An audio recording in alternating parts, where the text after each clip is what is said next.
What's up, everybody? This is Recap Rewind.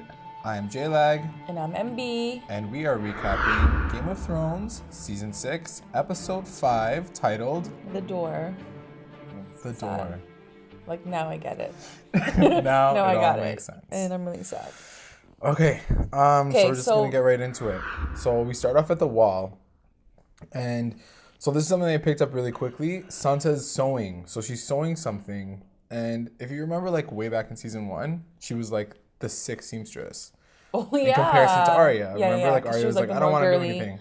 Yeah. So it all comes to a head because she's able to make her own dress. Yeah, yeah. So anyway, it shows Sansa and she's sewing, and then she gets a letter from Littlefinger. And so she talks to him in some random, like, barnyard or whatever. Yeah. And so he comes alone, I guess, supposedly, and he's sorry. He's sorry about it. He's like, oops, thought Ramsay was a good guy and all. Did you believe him in that scene? You know, it was hard for me to believe it. I guess the actor's really, really good at, like, hiding how he feels and playing Littlefinger really, really well, because I couldn't read him. I almost felt like he looked, like, remorseful because he started crying almost. Yeah. I wasn't really sure, but at the same time, I'm like, dude, you left her. I freaking loved what Sansa said. And she goes, either you're an idiot for not realizing how messed up Ramsay is, or you're even, like, worse because you're my enemy. Yeah. So either way, like, I don't like you anymore. Yeah. I was like, it's so true. Like, no matter what, however you think Littlefinger, like, what he did, like, he played it all wrong, and now I don't like him anymore. This moment is the moment I still feel like I don't hate him. I still feel like he's gonna come through for her because I feel like his love for her mom is, like, beyond, and that's his only, like, everything else is about a game for him. He's like, this is the game, but I really feel like he loved her mom so much that like he sees her as, like, his daughter almost. Well, she said he's like, if you want, I'll do anything for you to, like, make it up to you. She's like, if I say that you need to die right now, he's like, I'll do it then. Yeah. Because, like, he feels bad, I guess. I feel like he's definitely, he feels bad. I think he would still do it the same over again because I feel like that was his maneuver. Yeah. But I also feel like almost a part of Sansa, like, she got stronger because of what happened 100%. I think and I almost feel like journey, he knew that. Yeah. He's like, bro, like, if she gets, you know, like, whatever happens to her, like, it's going to rough her up. I don't think he ever, like, wanted that for her. I don't think that's something that you'd, like, wish upon anybody. No, you don't wish upon it, but it was the situation that happened, and it was pretty tight. She's like, do you even know, her scene was amazing, though. Her acting was really good. Like, what he did to me, like, it like, still, I can still feel it on my body. Yeah. I was like, God, I can't even. Yeah, it, like, they're definitely pushing the boundaries this season with, like, what they're talking about. Like, abuse. Yeah, for sure. I was like, whoa, like, she's getting right into it. So she's pissed, and she's like, get the hell out of here. I do not want to see you again. I don't need your damn army. She's like, go back to Moat Cailin. I hate you. I can take care of myself. And then she's like, my brother's got an army. And then he's like, your half-brother's got an army. So, like, he's trying to, like, kind of, like, low-key dig at her, but at the same time, I don't know, he's sorry. Anyway, whatever. So that's it. Well, he must be, he's low-key trying to get to her because, like, he wouldn't meet up with her for no reason. Like, he's gonna give the army to her, obviously, when she needs it. Whenever it happens. Yeah. So I think he'll come through in the end for her. Hopefully. We'll see. Because I think that's his only, like, purpose right now. Yeah, I can't see him turning his back on her. He's already assembling an army. He already did that. He already walked away from her. So. Yeah. So now we go to Bravos, but then again, really quickly before we go to Bravos, he, like, screwed over her dad. That's the one thing that I can't forget. Remember, like, when he like betrayed Ned. That was one of the moments that, like, really, like, got me with Littlefinger. I was like, this mother. But he never had allegiance to Ned. It was always the mom. That's true. So okay, he didn't owe Ned anything, you know. Like, to him, he was just, like, the guy that, like, stole his girl. I wasn't okay with that though. Anyways, but yeah, he's a shady guy. I just feel like there's something that he feels for Sansa specifically. So, like, you try to believe in that hope a little bit. Okay. You know? Anyway, so we're moving on to Bravos. Training day. It's like freaking, like, Rambo Part 5. I know, it's, like, a little bit too much now. She's getting her ass beat once again. So we're talking about Arya. She's getting her ass beat by the girl, the other nobody girl. And she has, like, a heart-to-heart with Jack and Hagar, who basically tells her the history of the house of Black and White and the religion of, like, the no-face god, and how Bravos was essentially created around this religion and this religion of assassins and stuff. So it's got this, like, very mystical mythology behind it. And basically, he gives her a task. Yeah. And he's like, you're only going to get one more chance. You can't fuck this up. And then she finds out that it's like an actress or she works at a play or something. Yeah.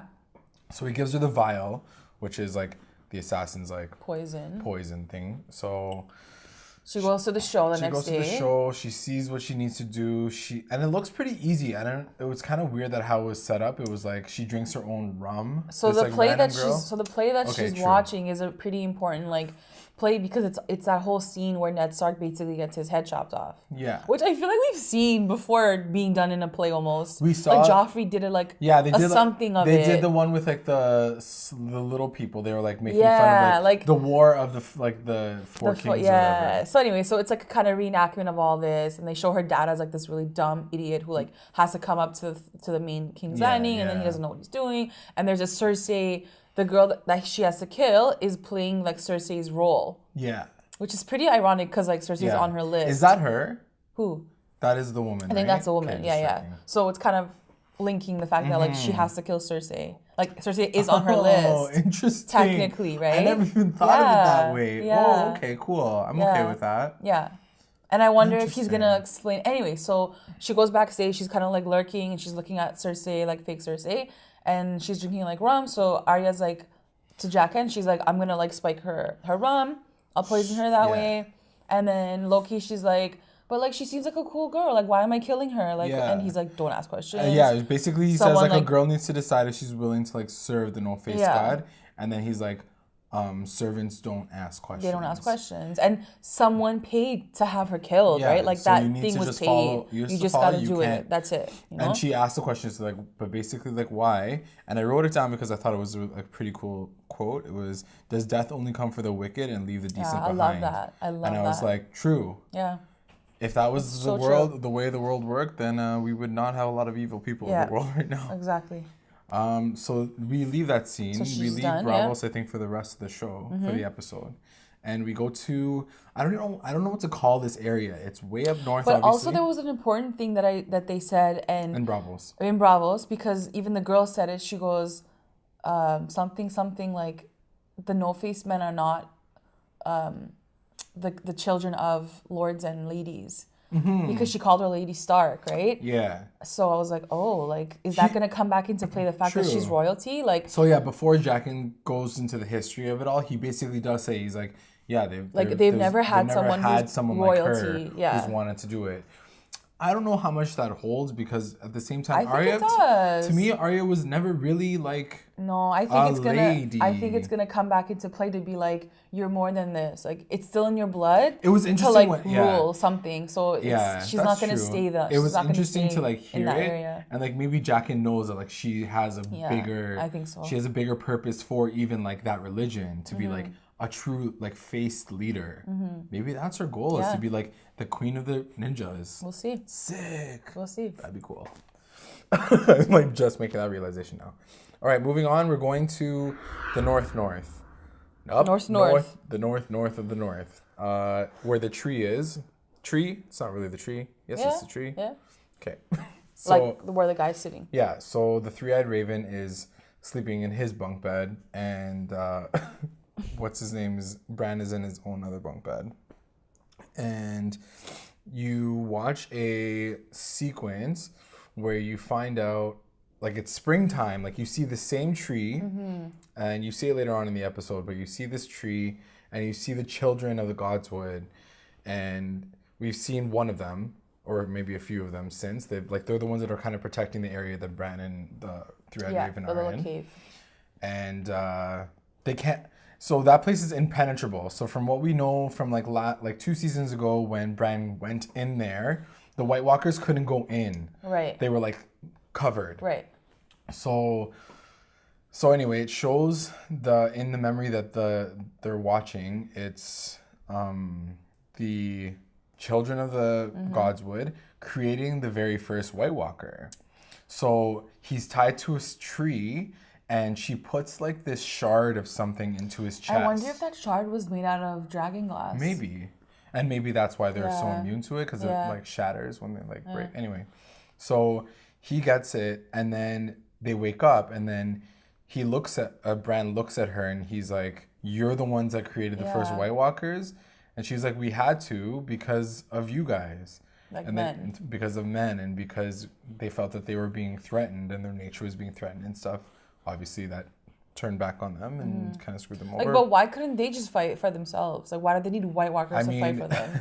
If you watch the end of the episode, you see like how useless they are. How freaking thing did they turn on them, man? They're like wood nymphs, essentially. Like, imagine like nature. Like, nature's not naturally like aggressive. Yeah. So they can only like make things from the earth. So they created the first White Walker to protect themselves from men. And I mean, they took it too far, obviously. Mm-hmm. So we see that scene for a quick second, and then we move on. You're learning, like, in this episode, you learn so much about the whole thing of the entire series, of this whole series. I love how like the White Walkers come in and out. The fact that they made the first White Walker, like, that was crazy. Yeah, it was like, just to see that. Shit. Yeah. Like, now we know that answer. Like, where the hell did these guys come from? Yeah. They were made because of that. Yeah. So we quick go to the Iron Islands. And we see that whole situation. And Yara's essentially like, Yara for president. She's like, I'm queen. And then her brother's like, yeah, I'm down. Like, she can be queen too. Because they were like, no, but you're the boy. Like, you should be king. Yeah. He's like, no, I'm down for my sister to be queen. And then it was like, Yara. Yeah. And then like 3 seconds later. Freaking the uncle comes through. He's like, wait, no, I'm going to be king. A girl can't be like the queen. His name is Euron. And yeah, I mean, I guess technically he would be the next in line because like his brother's dead. But so wouldn't like, his son be next in line? And then his daughter?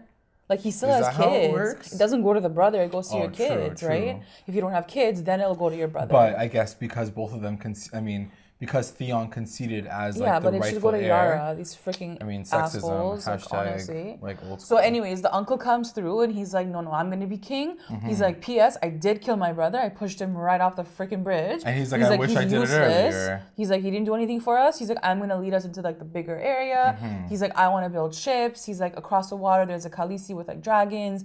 She needs boats. So let's turn up. Let's make boats. Yeah. Let's impress her. And then like, she'll like help us like rule the world, whatever. Right. And then they're like, yes. And so then they basically like dip Yara. They like go to him. 2 seconds later, they like move to him. I was like, wow, you guys have like no allegiance to anybody. So waste. Also, wasn't her name Asha? No. I feel like in the book her name was different, but I could be wrong. Pretty sure her name wasn't that in the book. I don't know why they would have changed it. I feel like they changed the name. Anyway, I think I read that somewhere. So basically, the uncle they like back him up now, and then they have to like baptize these guys like what's in the water is not dead or whatever. Yeah. So meanwhile, you see like Theon and the sister packing up their boats. They like dip. And they dip like gone. They fly away, and I first thought it was like one, but then as soon as he's baptized, so I guess they have to drown them in the water. And then pull them out of the water. And I guess if they wake up, they're like king. They're like baptized in the water or whatever. Yeah. They're like ironborn again. Yeah. Reborn. Yeah. And then he's like, where's my niece and nephew? He's like, I'm going to kill them. And then he like sees them. He's like, let's go murder my thing. He's like, let's go kill them now. And then he goes like at the top of the cliff and he sees like a shitload of ships dipping. Like a whole fleet. It wasn't just one. Yara took like literally all of them. She took all of them. And then he's like, you know what I'm gonna do? I'm gonna build more ships. I was like, how long is that gonna take? Yeah, when he said it, I was like, okay, have fun. They're gonna be across the water already. They're gonna be like gone from time. He's like, we'll get them. I was like, you're sure about that? You got a bit of a. Because you gotta build a lot of boats. Yeah. So that's the end of that situation. Yeah. I think it's kind of cool that they're making it seem like he's going to be connected to Khaleesi somehow. Yeah, I'm so down for But I think it's hilarious that Yara even booked him. He was like, you think you're going to seduce the Queen of Dragons? She's like, I know I'm a queen too. She's a queen too. Yeah, I love this. There's no way that she's going to be like, freaking seduced by you. And he's like, yeah. I hope she's going to Khaleesi. Like, I hope she's there making their way to her. Yeah, my hope is that like they're going to get to her cool. first. It's going to be so cool. It'll be like, woman power. Yeah. Okay. And then that'll make sense. When Khaleesi comes over, they'll dock at the Iron Islands exactly. probably. Yeah. True. Yeah. Okay, so we move on to, and it makes them connected into this in a bigger, grander scale. Exactly. Okay, so we move to Essos. Super heartbreaking moment when Jorah basically admits to Khaleesi finally. He's like, I love you. And she's like, I tried to banish you twice. You came back twice, so I don't know what to do with you. Yeah. And he's basically like, don't worry, you need to send me away. And he finally shows her his arm. Yeah. And it's like getting infected. Like, it's not good right now. And she was so cute. She starts crying. She's like, I didn't think it was gonna go this way, but she's like, instead of like lingering with me and like or getting banished, she's like, I want you to go and find a cure. Like when I'm the queen of all the 7 kingdoms, she's like, I want you by my side and I want you to like find a cure. It'd be like I was Dr. like, that's Jorah. So cute. Yeah. He's gonna be like the first like surgeon. She could have just like hang by me until you die, but she was like, go find the cure. And he was like, yes. It's like I have a purpose. Yeah. She like wants me to do something for her. Like his face was so like down for that. He was like, I will. He was like, I'm gonna survive for her. Yeah, it was the cutest moment ever. Like, what a nice like friend zone moment for him. He was like, yes, okay, I'll do anything. But when he says he loves her, I don't even see it like that. I feel like I see it as like a dad loving his daughter, because like it's so awkward. Like they're pretty far in age. You know, like she was like 16 when he met her. Like it's kind of awkward. I mean, back then I think like, I'm in love with you. I was like, oh, it's kind of weird though. Like I don't see it like that. She's like, bye, Papa. Yeah. She like dead. So yeah, the end scene is him kind of splitting from her and her with like her Dothraki, like freaking her. They're like going home, I guess. Going back home. Yeah. So that's going to be exciting. And then it goes to Marine. And it shows Tyrion, Varys, and the other two kind of just like having their little like council. They're getting like updates about the slaves and... Yeah, and basically they were trying to say that like things are going a little bit better, but they want to like make a face for... Like, basically put together a political campaign for the queen to say, like, she's the one that helped, you know, the town or the city of Marine, and that she's the reason why. Like, she's, like, the savior. And he's like, we need someone who's, like, unbiased and who's not able to be bought to do that. So, of course, they bring in a servant of the light. So, it's another interesting way. The way I'm looking at it now and again, actually, is... They're bringing religion into politics, which is something that King's Landing did, and that did not go very well. So, anyway, it's this very interesting thing. We'll see how it works, but it's literally like Melisandre's twin sister. I'm like, why do they look the same? Did they recast Melisandre? So apparently, she's the first servant. She's the first one of the Lord of the Light, and like.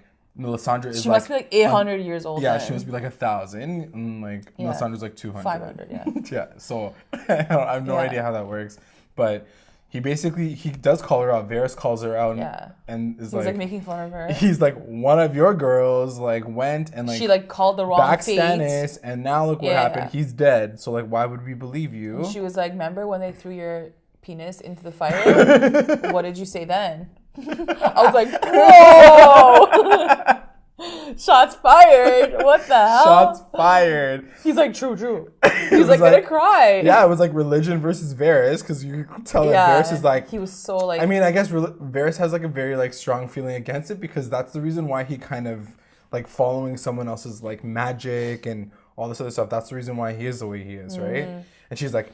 It was your path, though. And he's like, true. Like, low-key, it was like, a good moment. damn. It was a good moment. Yeah, it's kind of like, Varys is so hard to read, and for her to, like, have read him so quick and so easily, he's like, shit. He's like, I guess I gotta believe her. And this woman was, like, down for the queen, too. She's like, the queen.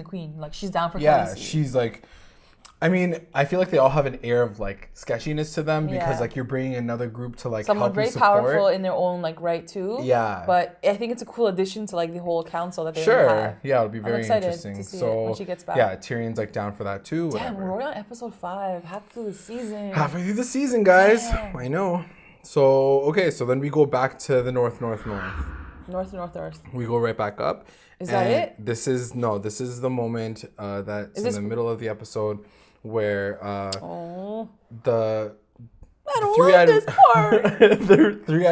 three-eyed raven basically sleeping in his, like I said, his bunk bed, and Bran like wakes up from his tree, and then he sees that he's like still tapped in, like the three-eyed raven. So he like crawls over to the roots that are connected to the three-eyed raven's tree and touches them, and he gets transported into the situation where it's like the tree that we originally see the first White Walker being born. Right. And he sees it, and now it's like obviously like cold winter time. So you can tell that it's like current. It's happened. It's now.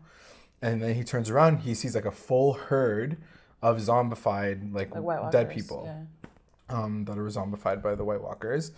And so he walks through them, And then he sees the original, like the OG three, White Walker, the and then like the kings. two protectors or whatever, like the two other versions of him. And he stares like into Bran's soul. And so when he was walking through the herd of the zombies, everyone's frozen. Yeah, like they're actually immobilized. Like they're like not attacking. So it almost seems like a dream. Like he's just like seeing it, but they don't see him almost. But like Bran has never been seen. When he looks in the past. So he was not like worried at all, right? Like, so he's walking through and he's like, okay, this is cool. Like, oh, sick. I'm just like looking at it, like, this is weird. And then he like turns around and then you see that like the King White Walker turns like his neck, like looks straight at Bran, and Bran's like, oh shit. And then he turns around and those guys are now looking at him as well. Like the whole army's looking at him. Such a freaky scene. And then he turns around again and the White Walker King is like right beside him, and he like grabs his arm, and then Bran wakes up, and then the three-eyed Raven's like, oh shit, he fucking touched you. Yeah. And then he's like, because Bran lifts his shirt and like he literally had the fingerprints from the White Walker on his arm. No, because then first he was like, no, he like kind of grazed me or whatever. It's like not that big of a deal. He's like, no, he touched you, and then he pulls it off, and he has the arm, and then he was like, but what does that even mean? And he's like, now he's gonna come for you. Yeah. But then he's like, but he can't get in here because it's protected, this little cave. And he's like, no, now that you're marked, he can come in because like you're connected almost. Yeah, that's so weird. I don't very get like it. Harry Potter. Yeah. If you're into Harry Potter, it's like very like Voldemort and Harry Potter kind of thing happening right now. So now they have to leave. The three-eyed Raven's like, you gotta go now. He's like, you have to become me. I didn't understand that either. So he basically says like, now it's your time to become you. Like, he's like, am I ready yet? Brad's like, am I ready? He's like, no. You're not. No lie, you're not ready. He's like, you're not ready. And so then he like leaves. We'll talk about that at the end of it all. So we're gonna move on to the wall real quick, and then we're gonna head back to the tree. So Sansa is like full out talking strategy now because she's like freaking, turns out she's like freaking warhead now, and she's like able to like say, oh, the Tullys are gonna back us because like her uncle now took over, and now they need to go to Riverrun to like get that army together to back them to go against Ramsay Snow. And Jon really quickly says like, how did you know that? And that's information that was given to her by Littlefinger, like low key. When he saw her in the beginning of the episode. But she doesn't tell Jon that. She doesn't tell him that. And essentially she tells Sansa tells Brienne to go... and see the uncle. To see the uncle at Riverrun. So I don't know where they're going then.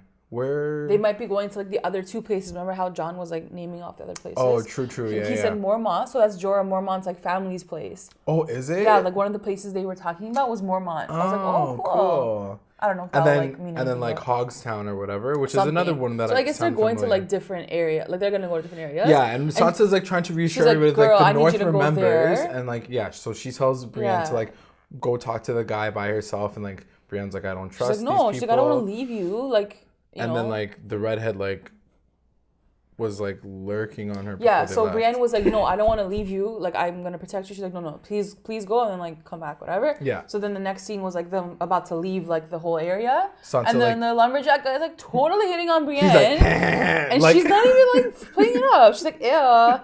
I was like, girl, are you crazy? Like this man wants you. Like the first two episodes you see them together, like you like see some like eyes being met, but this time it's like.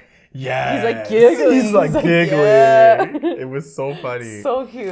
Sansa gives Jon like a coat that like she fashioned in like the likeness of Ned's. It was like really cute. It was really cute. It's kind of interesting to see that like they're showing that like he's connected to the North, but he's not truly a Stark. I mean, like even officially in name. So she has to lead. And she says that, right? Because they're like, Jon's not a Stark. And she goes, I am. She's like, but I am. And they'll like rally behind me. But at the same time, like he's that too. But I guess it kind of almost, they keep throwing these little seeds in there to say like he's not really a part of the family. But he's a supporter of the family. Yeah. Almost, like I feel like the writers are trying to slowly but surely like get us comfortable with what's going to come next in terms of if he walks away from it. Like, how it's gonna all play out. I just love how she's sparking this fire in him too. Yeah. Like, she's really pushing him. She's the one that's doing her, it all. I feel like he'd just be like lost right now. He like wouldn't know where to go.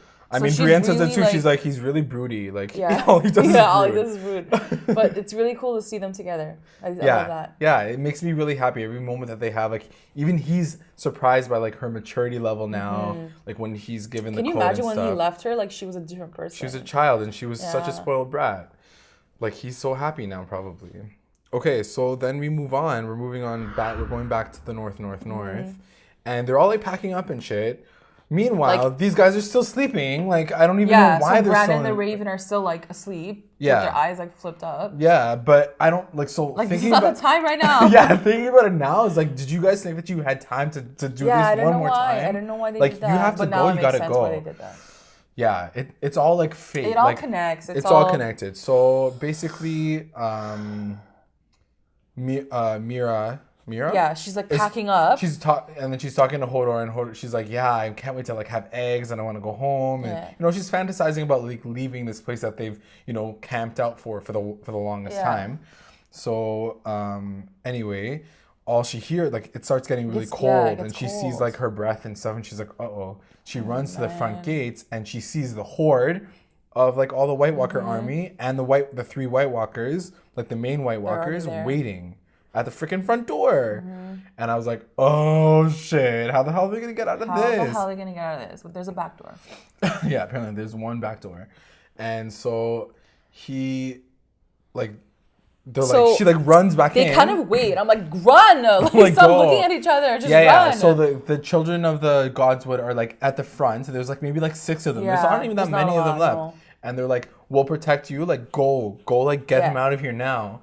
So she runs back inside, and then they start throwing these like fire bombs at the army and trying to like disperse that or whatever. They run out of freaking bombs because they're useless. They create like a small semicircle around the front of the door, but the 3 kings or whatever, the main one like was able to walk through it, like not even like. But the other ones, like the rest of like the skeleton ones, couldn't come through, so they had to like kind of surround it and try to find like a top way up, which they do. Yeah. So Mira like obviously runs back inside, and they're still unconscious. So all the while you're seeing this memory of they're in Winterfell in the main area. Yeah. And Hodor's there.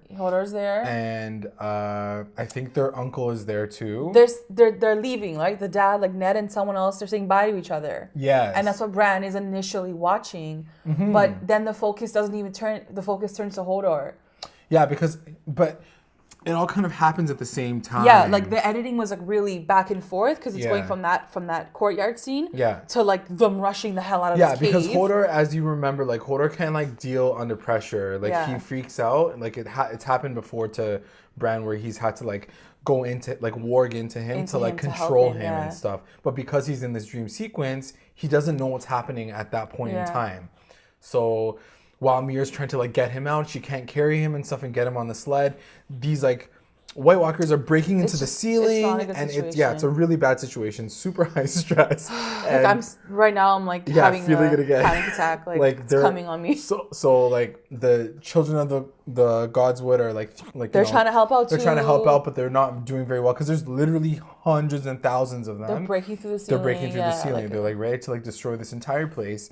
And in his dream sequence or whatever it is, the past, whatever, he hears Mira being like wake up, we need your help. Like wake up, you have to go into Hodor. Yeah, we need Hodor. You need to like go into it. Him. And then the 3-Eyed Raven's like, you got to listen to your friend, basically. Yeah.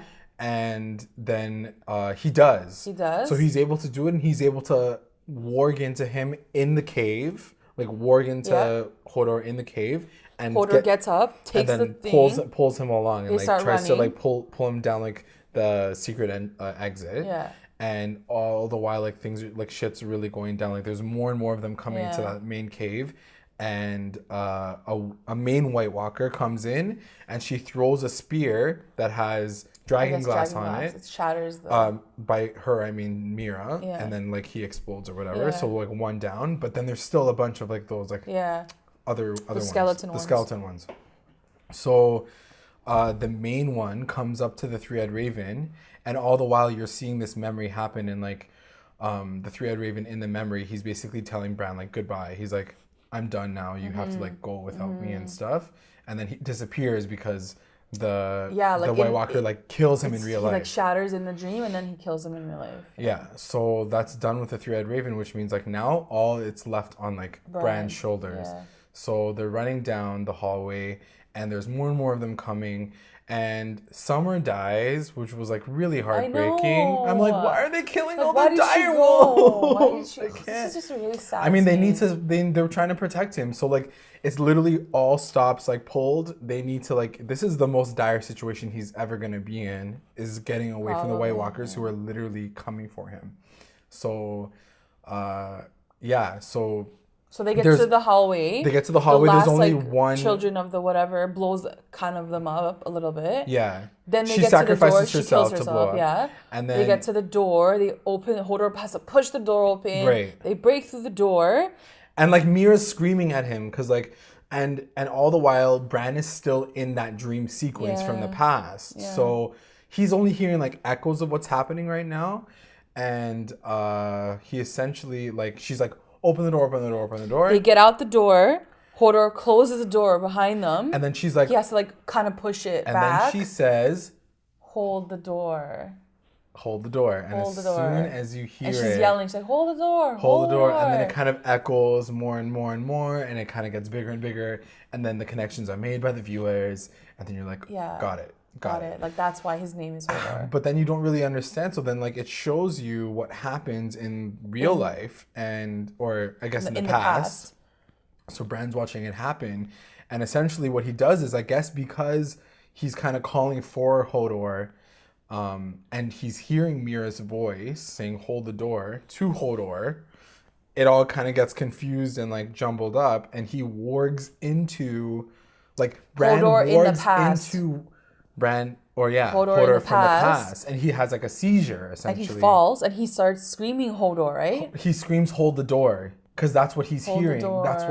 That's what Bran's hearing in the current time. Yeah. So he's holding the door and so in the real moment, as the zombies are trying to break through the door, Hodor is holding the door. While Mira and Bran gets like the edge of the cliff and she's like, hold the door. And then like... And then they kind of like tear him up, like basically. Tearing Hodor through the door because like they get to him eventually. Yeah, but then you like there's this groundswell of music. Man. The music's just like he had his like really emotional moment. You never thought that you could get out of a guy that literally said one word this entire time, but you did. Like you got this like really sad moment where, you know, he was the protector of Bran this whole time, and then you find out why all at the same time. Like, you know, like you find out right at the end why he's like.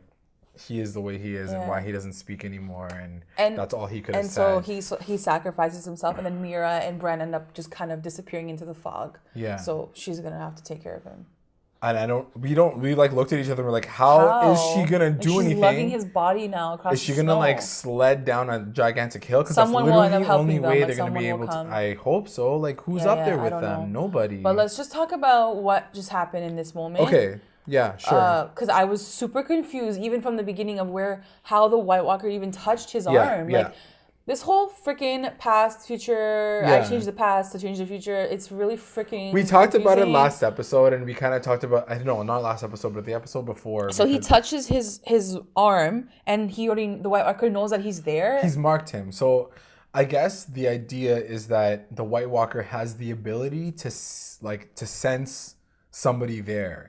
So when he went into that particular situation, when he kind of like projected himself, when Bran projected himself into that particular situation, the White Walker saw him. He was able to like book him in that moment. So he has some sort of power too. So he definitely has some sort of power. So in that moment, he's like, what the fuck are you doing here? And he grabs him. And I guess he knew that that's what all it would take to like get to him is by like touching him. So he touches him and then he gets marked. And that's why he finds him. How amazing is it that like this whole Hodor thing, like, so basically from that moment when Hodor was a kid in that courtyard, his fate was written in the fact that all he's gonna say is Hodor. Yeah. Because at the end he's gonna have to hold the door. And it's exactly for his life. Yeah, it was like heartbreaking. And then he dies. Sad. Like that's like his fate the entire time. It's just like that was his end game, and it all just makes sense at the end. But like, it just goes to show, like I think you said it last episode when we were talking about it.